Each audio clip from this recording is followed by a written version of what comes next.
तो प्रधानमंत्री और अमित शाह पेंशन लेना बंद कर दें, वो जनता का पेंशन बंद कर देते हैं और विधायक सांसद अपना पेंशन लेते हैं कि नहीं आता। तो एक एंकर की नौकरी जाती है, 10 एंकर डर जाता है, कहता है भाई क्या करें। चैनल तो खुद ही ट्रोल बन गए हैं, तो वो कैसे अखबार ट्रोल बन गए हैं भाई, वो कैसे सुधार करेंगे।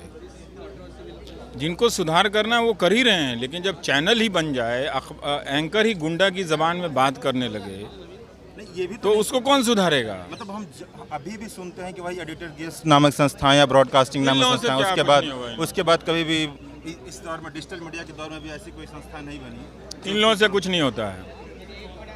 इन लोगों से ठीक है, अपना कभी कभी बोल देते हैं, अच्छा है कि कोई किसी के पक्ष में बोल दिया है, उतने भर के लिए है, तो हमको पता है कि इन लोगों की कोई भूमिका नहीं है। और दूसरा प्रश्न ये है कि जब हम देख रहे हैं कि अखबार या मीडिया तंत्र में अधिकांशतः बात राजनीतिक किस्म की होती है कि मतलब भाजपा कांग्रेस, जब जमीन के मुद्दे ही गायब हैं तो अंततः तो वो जाकर ट्रोल की प्रतिक्रिया में ही बदलेंगे, व्यक्ति के रूप में या किसी तरह की। आप उसको गाली देंगे, आप उसको गाली देंगे। आप राजनीति की करना चाहते हैं, राजनीति की कीजिए, उसमें कोई बुराई नहीं है, वो तो हमारा हिस्सा है लोकतंत्र का।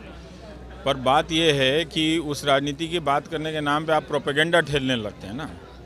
आप खुद से, आप बहुत सारे बड़े बड़े अखबार हैं, ठीक है, छोटे अखबार छोटे चैनल का छोड़ दीजिए, लेकिन जो बहुत बड़ा अखबार है जिसको करोड़ों लोग पढ़ते हैं, उसका कोई डिफेंस कॉरेस्पॉन्डेंट होगा, वो क्यों नहीं उसने मेहनत किया कि ज़रा पता करें राफेल वाले में क्या मामला है, नहीं मामला है। तो ये जो भी कांग्रेस बोल दे या बीजेपी बोल दे, उसी पर लेके लोग चुप हो जाते हैं। तो वो इन्वेस्टिगेशन की जो परंपरा है, आप पूछ रहे हैं कि नहीं पूछ रहे हैं, आपकी दिलचस्पी है कि नहीं है, तो ये सारी चीज़ें जो संस्थागत रिपोर्टिंग का ढांचा है वो ख़त्म हो गया है। तो चैनलों में रिपोर्टर नहीं है, तो इसका एक एंकर है, तो दिन भर चिल्लाता रहता है बैठ के, और इसका वो कहाँ है, ये कहाँ है, सवाल पूछो टाइप से करेगा वो, है ना। ढोंगी हिंदू और असली हिंदू चलेगा। और फिर आप वो उसी तरह से अखबारों में भी रिपोर्टिंग का ढांचा ख़त्म हो गया है। तो जब रिपोर्टिंग का ढांचा ख़त्म हो जाएगा तो बहुत आसान हो जाता है कि जैसे बीजेपी का अभी चुनाव आएगा तो उसके 15 मंत्री एक साथ एक दिन प्रेस कॉन्फ्रेंस कर देंगे, तो 15 का बयान छपेगा, मंत्री जी लोगों ने बोला है।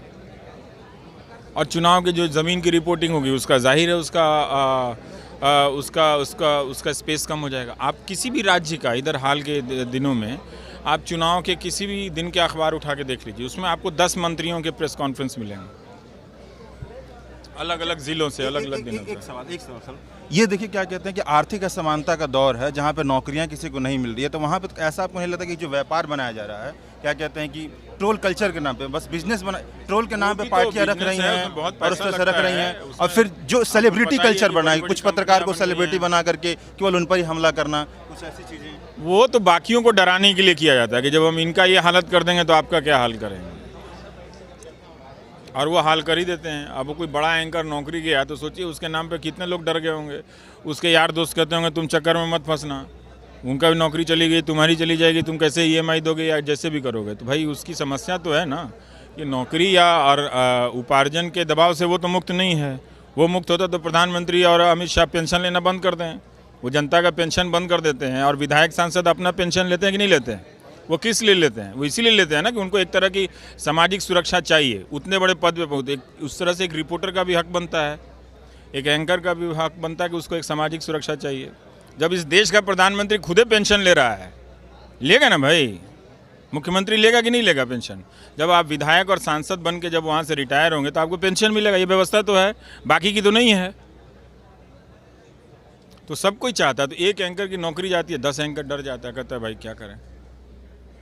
एक अंतिम सवाल, आपने बहुत अच्छी बात की कि मनोवैज्ञानिक किस्म का आपको हिम्मत मिलता है हम जैसे लोगों से, मतलब कैसे बताएंगे, जैसे कि हम हैं आपके पीछे। कोई फार्मूला नहीं है इसका, इसको रोज़ लड़ना पड़ता है, इसका कोई फार्मूला नहीं है बॉस। ये टेस्टिंग रोज़ की होती है, आपको रोज़ नए, तो पिछला दिन का कोई अनुभव आपके काम नहीं आता है।